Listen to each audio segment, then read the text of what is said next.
வணக்கம்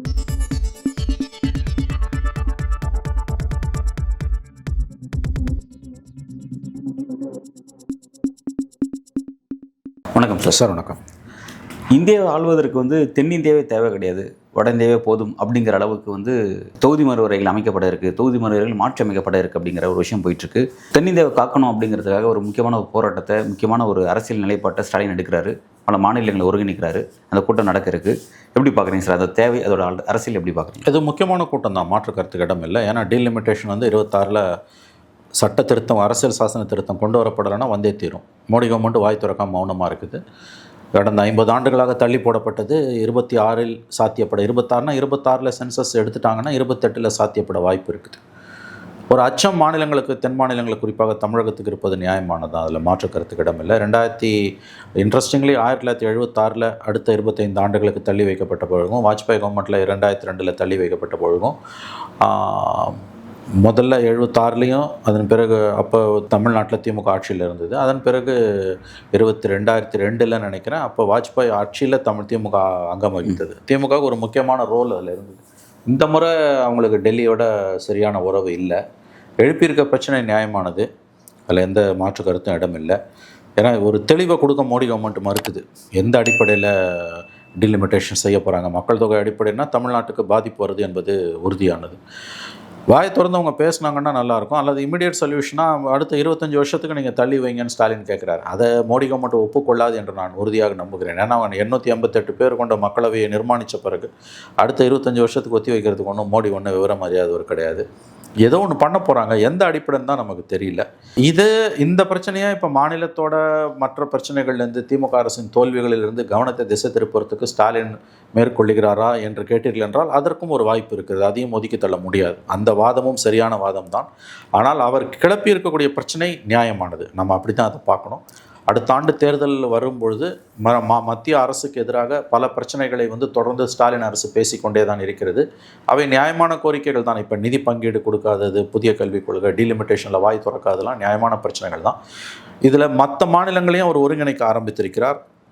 தமிழகத்திற்கு உள்ள திராவிட முன்னேற்ற கழக ஆட்சியில் ஏற்பட்டிருக்கக்கூடிய பல பிரச்சனைகள், சட்டம் ஒழுங்கு சீர்குலைவு, தலித் மக்களுக்கு எதிரான கொடுமைகள், அரசு ஊழியர்களோட மிகப்பெரிய போராட்டங்கள், விலைவாசி உயர்வு போன்ற பல பிரச்சனைகள் இவங்களோட மேனிஃபெஸ்டோவில் சொன்னதை நிறைவேற்றாது, தேர்தல் வாக்குறுதிகள் நிறைவேற்றாமல் விட்டது.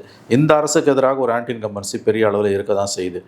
அதிலிருந்தும் திசை திருப்ப இதை திமுகவும் ஸ்டாலினும் தந்திரமாக உபயோகப்படுத்திக் கொள்கிறார்களா என்று கேட்பீர்களே, ஆனால் அதற்கு பதில் ஆம் என்று கூட வரலாம். ஆனால் அவர் எழுப்பியிருக்கக்கூடிய பிரச்சனை நியாயமானது. அந்த பிரச்சனையை பற்றி நாம் இன்று பேசுவதால் அது நியாயமான பிரச்சனை தான். கூட்டம் கூடுது. 3 மாநில முதலமைச்சர்கள் வருவதாக ஒப்புக்கொண்டிருக்கிறார்கள். ஏற்கனவே பினராயி விஜயன் வந்துவிட்டார்.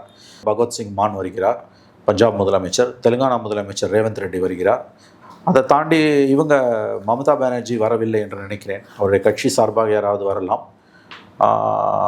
ஆந்திராவிலேருந்து இவங்க இன்னொன்று ரொம்ப சாதுரியமாக ஸ்டாலின் இது மாதிரிலாம் பண்ணும்போது எதிர்கட்சி ஆளக்கூடிய மற்ற மாநிலங்களோட முதலமைச்சர்களுக்கு மட்டும்தான் அழைப்பு கொடுப்பாங்க. இவர் ரொம்ப தந்திரமாக என்ன பண்ணிட்டார், அந்த மாநிலங்களில் உள்ள மற்ற கட்சிகள், அனைத்து கட்சி கூட்டினது அதே மாதிரி அந்த மாநிலம் பிஜேபி தவிர்த்த மற்ற கட்சிகள். முன்னொன்று ஓய்வு பெற்ற அதிகாரிகள்னு ஒரு கேட்டகரியை கொண்டு வராங்க. அது எதுக்குன்னா, ஆந்திராவில் சந்திரபாபு நாயுடு வரமாட்டார், அவங்க கூட இருக்காரு. ஆந்திராவில் ஒன்றும் காங்கிரஸுக்கு பெரிய ரோல் கிடையாது. ஆந்திராவில் காங்கிரஸ் காங்கிரஸ் வராது, மற்ற கட்சிங்க எதுவும் கிடையாது, பிஜேபி வரமாட்டான். அதனால் அங்கேருந்து ஒருத்தர் கூட்டின்னு ஒருத்தர் ஏஎஸ் சர்மான்னு அங்கே ஒரு முக்கியமான ஒரு அதிகாரி, ஐஏஎஸ் அதிகாரி. அவர் 1965 1965 பேட்ச் ஐஏஎஸ் ஆஃபீஸர். அவர் 1983 42 வருஷத்துக்கு மேலே அன்றைக்கி என்டி ராமாராவ் தென் மாநில முதலமைச்சர்கள் கூட்டத்தை கூட்டும்போது அதில் இருந்த அனுபவம் பெற்றவர். அவரெல்லாம் அழைச்சிருக்காங்க.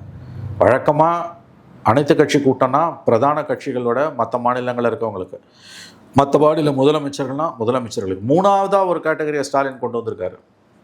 அந்தந்த மாநிலங்கள் உள்ள உயர் அதிகாரிகள். இதை அந்த மாநில முதலமைச்சர்கள் விரும்ப மாட்டார்கள். அது அவங்க ஈகோவை அடிக்கும். இப்போ நீங்கள் சந்திரபாபு நாயுடு இன்விடேஷன் கொடுக்கும்போது அவர் ஊரில் இல்லை, சந்திரபாபு நாயுடு கட்சியோட மாநில தலைவருக்கு கொடுத்துட்டாங்க, அதோடு விட்டுருக்கணும். அங்கே இருக்கக்கூடிய மூத்த ஐஏஎஸ் அதிகாரிக்கு கொடுக்குறாங்க, முன்னாள் தலைமைச் செயலாளருக்கு. அது இந்த நாயுடு சீண்டி பார்க்குற வேலை. ஏன்னா நாயுடு அந்த பக்கம் நிற்கிறாரு, பிஜேபி. அதனால தான் இடையில நாயுடு இந்த மொழி சார்ந்த விஷயத்தில் தேவையில்லாத அரசியல் செய்கிறீங்கன்னு சொல்லி ஒரு இடையில ஸ்டேட்மெண்ட் இருக்காரு. 2 மொழியில் 10 மொழி கூட நான் கற்றுக்கலாம் அப்படின்னு. எனக்கு என் ஊரில் தெலுங்கு, டெல்லியில் போனால் ஹிந்தி, தேசிய அளவில் சர்வதேச அளவில் எனக்கு ஆங்கிலனாரு. சந்திரபாபு நாயுடு இந்த கூட்டத்துக்கு வரமாட்டாருன்றது அவங்களுக்கு தெரியும். ஆந்திராவிலேருந்து வேறு முக்கிய தலைகள் எதுவுமே வராதுன்னு தெரியும். அதனால தான் என்ன பண்ணுறாங்க, இது வரைக்கும் நான் மறுபடியும் சொல்கிறேன், மற்ற மாநில முதலமைச்சர்கள் பிரதான கட்சிகள்ன்றதை தாண்டி அப்படி தான் இன்விடேஷன் போகும். ஓய்வு பெற்ற அதிகாரிகளை நீங்கள் கூப்பிட்றீங்கன்றது அந்தந்த மாநில முதலமைச்சர்களை அது சீண்டி பார்க்குற வேலை. இப்போ மம்தா பானர்ஜிக்கு போய் நீங்கள் இன்விடேஷன் கொடுக்குறீங்க. மம்தா பானர்ஜி கொடுத்துட்டு வெஸ்ட் பெங்காலில் இருக்க சிபிஎம்க்கு காங்கிரஸுக்கு கொடுத்தீங்கன்னா அது ஒன்றும் பிரச்சனை இல்லை, அது அவங்க சாதாரணமாக எடுத்துப்பாங்க. ஆனால் வெஸ்ட் பெங்கால்லேயே ஓய்வு பெற்ற ஒரு சீஃப் செக்ரட்டரி அவன் மம்தா பானர்ஜிக்கு எதிரானவனா இருப்பான், அவனுக்கு இன்விடேஷன் கொடுத்தீங்கன்னா அது சீண்டி பார்க்குற வேலை. அதை தான் ஆந்திராவில் பண்ணியிருக்காங்க. ஸோ இது ரொம்ப நைச்சியமாக திமுக காயை நகர்த்துது. முதல்ல எத்தனை பேர் கலந்துக்கிறாங்கன்னு பார்க்கணும். ரெண்டாவது என்ன தீர்மானம் வரப்போகுது, அந்த தீர்மானத்தின் அடிப்படையில் தான் நம்ம அடுத்து பேச முடியாது. Right sir. இப்போ ஒரு முக்கியமான சப்ஜெக்ட் நகருது. இப்போ தேசிய அளவில் பார்த்தீங்கன்னா வந்து தமிழ்நாட்டிலேருந்து ஒரு தேசிய செய்தியை ஸ்டாலின் கொடுக்குறாரு அப்படிங்கிற மாதிரி நேஷனல் மீடியாவும் அந்த சப்ஜெக்டை டிஸ்கஸ் பண்ணுறாங்க. இப்போ வந்து என்னென்னா, எலெக்ஷன் நோக்கி நகரும் போது டிஎம்கே வந்து ஆன்டி இன்கம்பன்சி உருவாகணும், ஆனால் அதை தாண்டி வந்து நமக்கு எதிரான ஆன்டி இன்கம்பன்சி வந்து ஸ்டாலின் உருவாக்குறாரு அப்படிங்கிற ஒரு விஷயம். ரெண்டாவது வந்து இதுக்கு முன்பு இந்த மொழி சார்ந்த பிரச்சனையோ அல்லது இந்த நிதி சார்ந்த பிரச்சனை வந்து தமிழ்நாடு வர்சஸ் டெல்லின்னு இருக்கும். ஆனால் இந்த பிரச்சனை அப்படிங்கிறது தென்னிந்தியா வர்சஸ் டெல்லி, அதை தாண்டி வந்து வெஸ்ட் பெங்கால், பிறகு பஞ்சாப் அப்படிங்கிற ஒருங்கிணைக்கும் போது இது மோடிக்கு ஒரு நெருக்கடி தானே. எப்படி இந்த நெருக்கடி ஏன் அவர் அலோவ் பண்ணுறாரு? இதுக்கான விஷயத்தை இந்த பாலிட்டி செய்கிறது ஏன் ஸ்டாலின் ஸ்பேஸ் கொடுக்குறாரு? இல்லை நெருக்கடினா இமீடியட் நெருக்கடி கிடையாது. தொடர்ந்து இப்படி நடந்ததுன்னா அது காலப்போக்கில் பிரச்சனையாக தலைவலியாக உருவாகும். நெருக்கடிக்கும் தலைவலிக்கும் வித்தியாசம் இருக்குது. இது கண்டிப்பாக மோடி லைக் பண்ண மாட்டார். திமுக மட்டுமே, ஸ்டாலின் மட்டுமே பிஜேபி எதிர்த்தா அவங்க அதை புறந்தள்ளிட்டு போவாங்க. ஏன்னா தமிழ்நாட்டில் பிஜேபி சைபரு கத்தின்னு போன்னு விட்டுருவாங்க. ஆனால் மற்ற மாநிலங்களை பிஜேபிக்கு எதிராக ஒருங்கிணைக்கும் போது அதை அவங்க கண்டிப்பாக ரசிக்க மாட்டாங்க. அதற்கான எதிர்வினையை திமுகவும் அதனுடைய ஆட்சி தலைமையும் கண்டிப்பாக எதிர்கொள்வார்கள். மாற்று கருத்து வேணாம் அவங்களுக்கு. ஏன் இதை இவர் செய்கிறாருன்னா, இவரோட நோக்கம் பொருள் பதிந்தது. அதில் இருக்க நியாயத்தை யாரும் மறுக்கலை. ஆனால் இதை கையில் எடுக்கிறதுக்கு காரணம் ஒரு அரசியல் நோக்கம் கண்டிப்பாக இருக்குது. அடுத்த ஒரு வருஷத்துக்குள்ளே எந்த அளவுக்கு பிஜேபிக்கு மோடிக்கு எதிராக இங்கே நீங்கள் வந்து கிளப்பி விட முடியுமோ கிளப்பி விட்டிங்கன்னா அதை அறுவடை பண்ணுறது ஈஸியாக இருக்கும். ஏன்னா அவன் அவ்வளோ பாவத்தை பண்ணுறான், அவ்வளோ தப்பை பண்ணுறான். இடம் கொடுக்குறது அவன் ஒழுங்காக இருந்தானே இந்த பிரச்சனை வரப்போகிறது கிடையாது. குறைஞ்சபட்ச நியாய தர்மம் கூட இல்லாமல் அவங்க இருக்காங்க. கூட்டாட்சி தத்துவத்தை கொலை பண்ணுறாங்க. அதனால தான் இவ்வளோ பிரச்சனையுமே வருது. இதில் தான் மட்டும் இருந்தால் பத்தாதுன்னு தன்னை சுற்றி மற்ற மாநில தலைவர்களை ஒருங்கிணைக்கிறாரு. பிஜேபி எதிர்ப்பில் காங்கிரஸை விட நான் முன்னணியில் இருக்கேன்னு இன்றைக்கி காட்டக்கூடிய ஒரு போக்கு அவர்கிட்ட வந்திருக்கு. இந்தியாவிலே பிஜேபி எதிர்க்கிற ஒரே வலிமையான தலைவர் ஸ்டாலின் தான்ற ஒரு தோற்றத்தை உருவாக்க விரும்புகிறாங்க. இன்றைக்கி லெஃப்ட் வந்து கம்ப்ளீட்டாக சதுரி கிடக்குது. பினராயி விஜயனால் மோடிக்கு எதிராக பெருசாக ஒன்றும் ஆட்ட முடியல. அங்கே கவர்னரை மாற்றி அவருக்கு ஃப்ரீயாக ஸ்பேஸ் கொடுத்துட்டாங்க. அவருக்கு இம்சை கொடுக்கறது இல்லை இப்போ. ஆனால் இங்கே இந்த கவர்னரை வச்சுட்டு வாய்ப்பு கிடைக்கும் போதெல்லாம் இம்சை கொடுக்குறாங்க. அதில் இவர் காங்கிரஸை விட, இடதுசாரிகளை விட தான் பிஜேபி எதிர்ப்பில் உறுதியாக இருக்கும் அப்படின்னு தன்னை பொசிஷன் பண்ணிக்க விரும்புகிறாரு. இது 26 தனக்கு ஓட்டை கொடுக்கும். தமிழ்நாட்டுக்குள்ளே மாநில அரசோட தோல்விகளிலிருந்து மக்களின் கவனத்தை திசை திருப்பறதுக்கு இந்த இஷ்யூஸை ஸ்டாலின் கையில் எடுத்திருப்பது அவருக்கு உதவி செய்யலாம், ஒரு ஓட்டாக மாறலாம். அதுக்கெல்லாம் நான் இல்லைன்னுலாம் சொல்ல மாட்டேன். ஆனால் அடுத்த ஒரு வருஷத்தில் இந்த மொமெண்டத்தை இவங்க எப்படி தக்க வைக்க போகிறாங்கன்றதை பொறுத்தது. இப்போ உதாரணத்துக்கு மோடி கவர்மெண்ட் வந்து 26 வந்து நாங்கள் அடுத்த 5 வருஷத்துக்கு நாங்கள் தொகுதி மறுவரை இல்லைன்னு இன்னொரு அரசியல் சாசன திருத்தத்தை கொண்டு வந்துட்டோம்னா முடிஞ்சு போச்சு. எஸ், நான் அதை தான் எதிர்பார்க்குறேன். ஏன்னா டிஎம்கே வந்து அரசியல் ரீதியாக வீழ்த்த வேண்டிய நெருக்கடி பிஜேபி இருக்குது. ஆமாம். அப்படி இருக்கும்போது இந்த மாதிரியான விஷயத்தை கையில் எடுத்து அவங்க ஸ்கோர் பண்ணுறதுக்கான ஏன் அவர் அலோவ் பண்ணுறாருன்ற ஒரு கேள்வி. அழகாக வந்து ஒரு ஸ்டேட்மெண்ட் சொல்கிறது மூலமாக இது முடிஞ்சிடும். ஏன்னா பார்லிமெண்ட் வரை இந்த பிரச்சனை சீரியஸாக கொண்டு போகிறாங்க அப்படின்ற பார்க்குறோம். ஏன் வந்து இந்த ஸ்பேஸ் ஏன் முடி கொடுத்துட்டு இல்லை அவங்க வெயிட் பண்ணுறாங்க. அவங்களுக்கு வந்து வேறு கேம் பிளான் இருக்குது. அவங்க உண்மையிலே டீலிமிட்டேஷன் ஏதோ பிளான் பண்ணுறாங்க. அதுக்கு முன்னால் சென்சஸ் எடுக்கணும். இவங்க சென்சஸ் எடுக்க சொல்லி இந்த போராட்டத்தை நடத்தணுங்க. ஆக்சுவலாக சென்சஸ் எடுக்காது தான் இந்தியாவோட மிகப்பெரிய ஆபத்து. மோடி கவர்மெண்ட் செய்து கொண்டிருக்கிற பாவங்களில் 11 ஆண்டுகளில் மிகப்பெரிய பாவம் சென்சஸ் எடுக்காது. ஏன்னா இப்போ நம்ம பண்ணுற எல்லாமே 11 டேட்டா வச்சு பண்ணுறோம். இப்போ மாநில அரசு கையில் சென்சஸ் கிடையாது. சென்சஸ் வந்து மத்திய அரசு தான் எடுக்க முடியும். எல்லா திட்டங்களுமே நீங்கள் போடுறது 2011 மக்கள் தொகை கணக்கெடுப்பு அடிப்படையில் தான் போடுறீங்க. அப்போ விடுபடுறவங்க பல கோடிக்கணக்கான பேர் இருக்காங்க. சோனியா காந்தி பேசின மாதிரி உணவு பாதுகாப்பு சட்டத்தில் மட்டும் 14 கோடி பேர் இன்றைக்கி இரவு உணவு அருந்தாமல் படுக்க போகிறாங்க. ஸோ மோடி கவர்மெண்ட்டோட மிகப்பெரிய பாவத்தில் நம்பர் 1 பாவம் சென்சஸ் எடுக்காது. சென்சஸ் எடுக்கும்போது நீ சாதிவாரி கணக்கெடுப்பு இவங்க சொல்கிறாங்க. அவன் சத்தியமாக எடுக்க மாட்டான். சரி, சாதிவாரி கணக்கெடுப்பு எடுக்காட்டி கூட பரவாயில்ல, நீ சென்சஸ் எடுத்து தான் நம்ம சொல்கிறோம். Census is the basic document. சென்சஸை வச்சு தான் டீலிமிட்டேஷனுக்கு போக முடியும். சென்சஸே இல்லாமல் டீலிமிட்டேஷனுக்கு போக முடியாது. இவங்க டீலிமிட்டேஷன்ற பிரச்சனையை கையில் எடுத்தது வந்து இவங்களுக்கு நல்லா அது ஒரு வசதியாக போச்சு. அவனும் பதில் சொல்ல மறுக்கிறான். சும்மா ப்ரோ டேட்டா பேசிஸ்னு அவர் சொல்லிட்டு போகிறார் அமித்ஷா. அது என்னன்றதை விளக்க மாட்டேன்றாரு. அதான் சார். இப்போ எனக்கு என்ன ஒரு டவுட் அப்படின்னா, இப்போ வந்து பாஜக கேஸ்ட் வைஸ் சென்சஸில் ஒரு சிக்கல் இருக்குது. அதனால் சென்சஸும் எடுக்காமல் இருக்காங்க. ஆனால் அந்த டீலிமிட்டேஷன் விஷயத்தை வந்து எப்படியே செய்யணுங்கிறது மோடிக்கு இன்ட்ரெஸ்ட் இருக்குது. ஏன்னா நாடாளுமன்றத்தோட எண்ணிக்கை வந்து அவர் இன்க்ரீஸ் பண்ணிட்டார் அப்படின்னு பார்க்குறோம். அப்போ அப்படி இருக்கும்போது இப்போ வந்து எதிர்க்கட்சிக்கு பயப்படவே தேவையில்லை இந்த விஷயத்தில். ஏன்னா அவங்களுக்கு சென்சஸ்னாவே பயம் இருக்குது. பாஜக அது செய்யாது அப்படின்ற இடத்துல இவங்க ரிலாக்ஸாக இருக்கலாம். ஆனால் இல்லாமல் அதை நோக்கி நகராங்களே, இது எப்படி? இல்லை சென்சஸ் எடுத்தே ஆகணும். டீலிமிட்டேஷனை வந்து 71 சென்சஸை வச்சு 21 சென்சஸ் வச்சுலாம் பண்ண முடியாது. இவங்க ஏதோ வந்து டீலிமிட் இது இப்போ பண மதிப்பிழப்பு மாதிரி வந்து டிமானிட்டைசேஷன் மாதிரி 370 நீக்கின மாதிரிலாம் நீக்கிடும், அப்படிலாம் பண்ண முடியாது. அதுக்கு வாய்ப்பே கிடையாது. அதுக்கு வந்து கண்டிப்பாக வந்து டீலிமிட்டேஷன் வந்து ஏதாவது ஒரு ரூபத்தில் வந்தே தீரும், அதில் சந்தேகமே வேணாம். எனக்கு தெரிஞ்சு வந்து நீங்கள் 71 பாப்புலேஷனை வச்சு இன்னும் 50 வருஷம்லாம் ஓட்ட முடியாது. ஸ்டாலின் வந்து 71 பாப்புலேஷன் அடிப்படையில் தான் வந்து இப்போ நமக்கு வந்து இன்றைக்கி வந்து தொகுதி மறுவரை வேண்டும் என்பதை மற்ற மாநிலங்கள் சத்தியமாக ஏற்றுக்கொள்ளாது. நேற்றைக்கு நான் படித்த ஒரு கட்டுரையில் வந்து யூபி, பீகார், மத்திய பிரதேசலாம் பெரிய அளவில் கொதிப்பு இருக்குது. ஏன்னா சார் 10 லட்சம் பேர் நமக்கு ஒரு எம்பிங்க, அவனுக்கு 28-30 லட்சம் பேர் இருக்காங்க சார். நமக்கு 20 லட்சம் பேருக்கு ஒரு எம்பி சார். தமிழ்நாட்டுக்கு ஒரு தொகுதி வந்து 10லேருந்து 20 லட்சம். 20 லட்சம் நமக்கு, அவனுக்கு வந்து நிச்சயம் 30 லட்சம் தான். 30 தாண்டி போகுது. ஓகே 30 தாண்டி போகுதுங்க. அவ்வளோ மக்கள் தொகைக்கு ஒரு எம்பி எப்படி இருக்க முடியும்? அதை பிரித்து தான் ஆகணும், டீலிமிட் பண்ணி தான் ஆகணும். ஆனால் பாதிக்காமல் எப்படி பண்ணுவன்றது தான் கொஸ்டின். டீலிமிட்டேஷனுக்கு எதிரான ஸ்டாலினோட இந்த குரலுக்கு இந்தியா கூட்டணியில் உள்ள வட இந்திய தலைவர்கள் பலரும் ஒப்புக்கொள்ளவில்லை. இந்த ஆதரவு வந்து அவருக்கு தென்னிந்தியாவுக்குள்ளே மட்டும்தான் இருக்குது. இந்தியா கூட்டணிக்குள்ளே குறிப்பாக வட இந்திய தலைவர்கள்ட்ட அவருக்கு எந்த ஆதரவும் இல்லை. ஏன் வந்து டீலிமிட்டேஷனாக இருக்கட்டும், இருமொழி கொள்கை ராகுல் காந்தி வாயை திறக்கல, காங்கிரஸ் தலைமை ஏன் வாயை திறக்கல? ஸோ ஒரு முக்கியம், ஏன்னா இப்போ கடந்த காலத்தில் அந்த தவறு அவங்களும் செஞ்சுருக்காங்க அப்படிங்கிறனால அமைதியாக இருக்காங்களா? இல்லை, அவனுக்கு அங்கே ஓட்டு போயிடும். ஓகே, இருமொழி கொள்கையை ஆதரித்து ராகுல் காந்தி வாயை திறந்து பேச சொல்லுங்களேன். இல்லை அவர் வந்து பிரியங்கா காந்தியை பேச சொல்லுங்களேன். இல்லை, ஆர்எஸ்எஸ் மோகன் பகவத் என்ன சொன்னார்னா, வெஸ்டர்ன் கலாச்சாரத்தை நம்ம விட்டுறணும், வெஸ்டர்ன் லாங்குவேஜை நம்ம விட்டுறணும், நம்மளுடைய பாரம்பரியத்தை நம்ம நகர வேண்டியதுன்னு சொன்னார். அப்போ சொன்னார் ஆங்கிலம் தான் ஒரு கருவி, ஆயுதம், அதை பிடிச்சிட்டு மேலே வந்துருக்கு அப்படின்னு சொல்லி உடைச்சாரு. அந்த விஷயத்தை உடைச்சாரு. ஆனால் இந்த ஸ்பெசிஃபிக்காக அந்த தமிழ்நாடு இருக்கக்கூடிய மும்மொழி விஷயம், அந்த இருமொழி விஷயம், அதை பற்றி அவர் கருத்து பேசவே இல்லைங்க. அதோட தொடர்ச்சி தானே அது. பகவத்துக்கு பதில் சொல்கிறது ஈஸி, இங்கே ஸ்பெசிஃபிக்காக கேட்குறான் இருமொழி கொள்கைன்னு. உங்கள் லாஜிக் படியே அது ஆங்கிலத்தை தூக்கி பிடிக்கிறது தான் இருமொழி கொள்கை.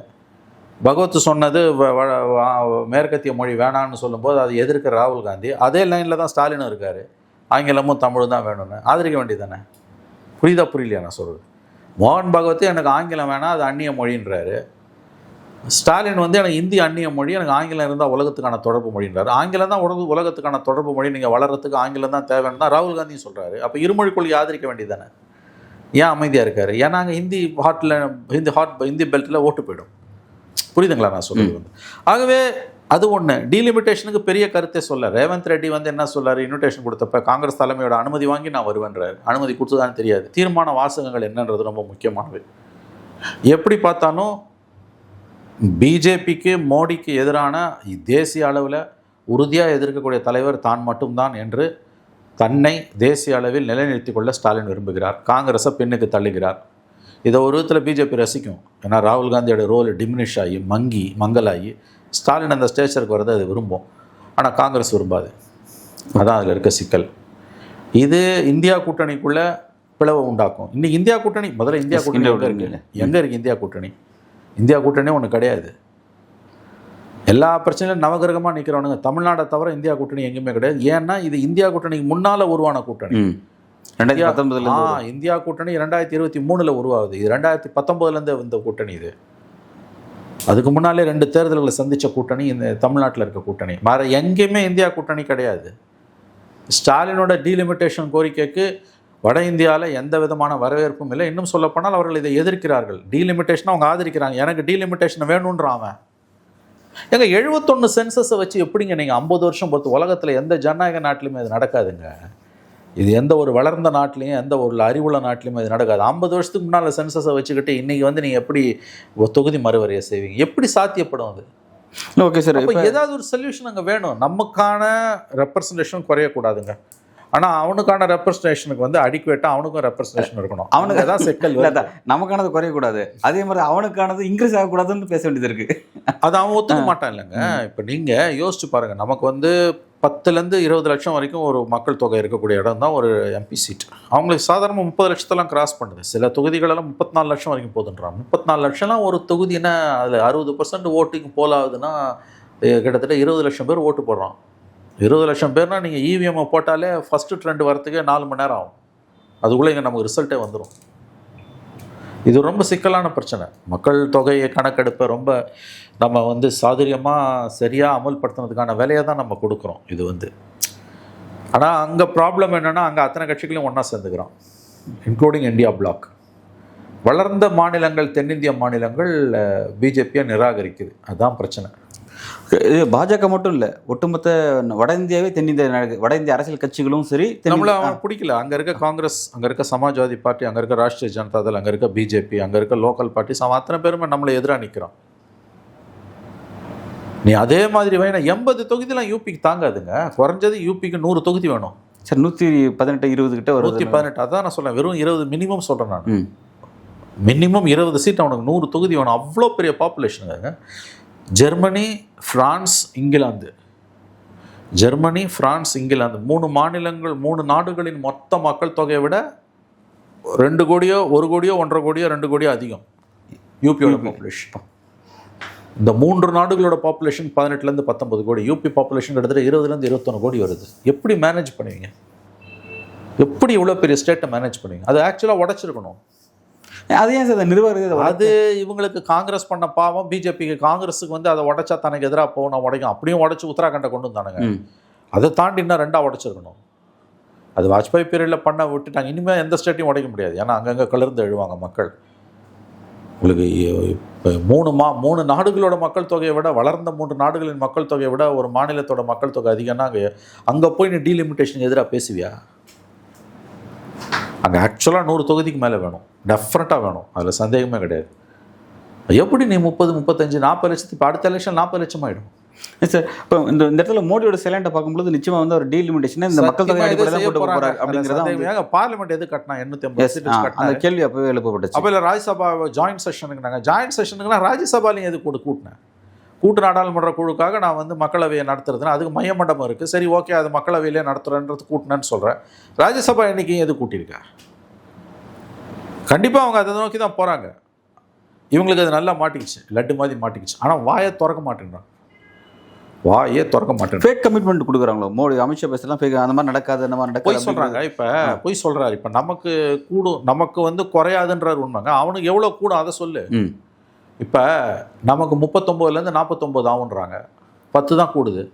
ஆனால் அவனுக்கு 80லேருந்து 118, 38 கூடுது. இப்படியே கூட்டிகிட்டு போனீங்கன்னா அவங்களது மொத்தம் கிட்டத்தட்ட அவங்க மாநிலங்கள் எல்லாம் 400 வரைக்கும் வந்துடுது. தென்னிந்தியா தேவையில்லை இந்தியா ஆள்வதற்கு. தென்னிந்தியாவே தேவையில்லைன்ற லெவல் வந்துடும். அது சதுரிடும், தேசம் சதுரம். அதிலெல்லாம் எந்த சந்தேகம் வேணாம். நீ தென்னிந்தியாவை எந்த பிராந்தியத்தை தவிர்த்துட்டு நான் ஆள்றன்னு போனாலும் வடகிழக்கு மாதிரி ஆகிடும். உங்களுக்கு பத்தி எறியும். உங்களுக்கு இவங்க ஏதோ கனவு காண்றாங்க, நெருப்போட விளையாடுறாங்க. மோடி கவர்மெண்ட் நெருப்போட விளையாடுது. ஒரு சரியான இஷ்யூவை தான் ஸ்டாலின் கையில் எடுத்திருக்காருன்றதுல மாற்றுக்கிறதுக்கு இடமே இல்லை. நான் அதை உறுதியாக சொல்கிறேன். கூட்டத்துக்கு பிறகு பிஜேபி கவர்மெண்ட்டோட எதிர்வினை இருக்கும், கண்டிப்பாக இருக்கும். அவங்க என்ன பண்ண போகிறாங்க, இவங்க என்ன தீர்மானம், அவங்க என்ன பண்ண போகிறாங்க நமக்கு தெரியல. பட் லோக்கல் லெவலில் இங்கே இருக்கக்கூடிய இஷ்யூஸை டைவெர்ட் பண்ணுறதுக்கு தான் ஸ்டாலின் இதை பெரிய அளவில் கையில் எடுக்கிறாரா? எஸ், உண்மை தான், எடுக்கிறாரு. வேறு வழி இல்லை, அவர் எடுத்து தான் ஆகணும் தன்னோட அரசியலை காப்பாற்றுறதுக்கு.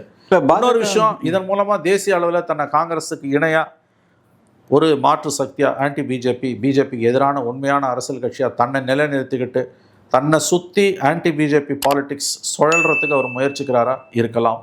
அந்த அரசியல் கணக்குகள், பொலிட்டிக்கல் கால்குலேஷன்ஸ் ஸ்டாலினுக்கு கண்டிப்பாக இருக்கலாம், மாற்றுக்கருத்துக்கு இடமில்லை. ஆனால் அவர் கிளப்பி இருக்கக்கூடிய பிரச்சனை முக்கியமானது. அடுத்த கட்ட அரசியலை பொறுத்திருந்து பார்ப்போம். நன்றி சார்.